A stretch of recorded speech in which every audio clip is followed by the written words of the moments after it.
citizens suspected of having the virus. The following area is now a military quarantine zone. Please do not attempt to leave your home. Mobile vaccination units are standing by. I believe that the threat of martial law and FEMA camps is a real threat.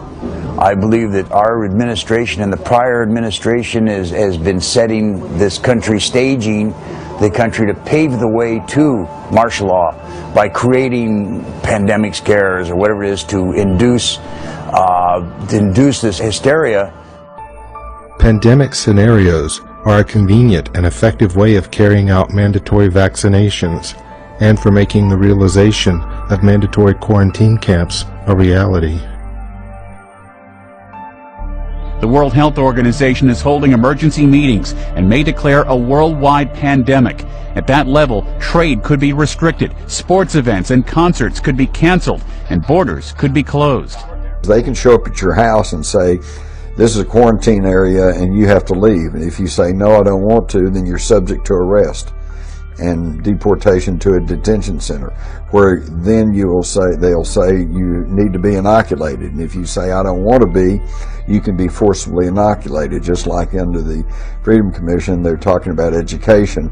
And it's quickly getting to the point to where if you choose not to inoculate your children, they can have legal sanctions against you.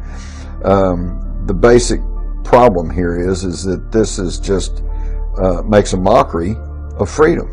There's a lot of what if going on here as well. You know, what if gun control? What if martial law? What if they disrupt the chain of command? Is there any proof on either side of anything going on? Absolutely none whatsoever. Today in New Orleans, they got a lot tougher on the holdouts. Police department, anyone home? Not only the flooded areas, but New Orleans' driest and wealthiest neighborhoods too. Police department! The police and National Guard going street by street, house to house.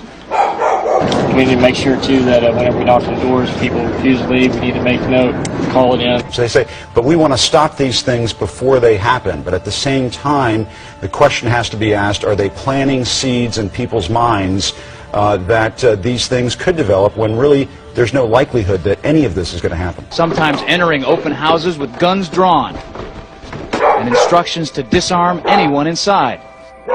You say guns will be taken? No one will be able to be armed. We will take all weapons.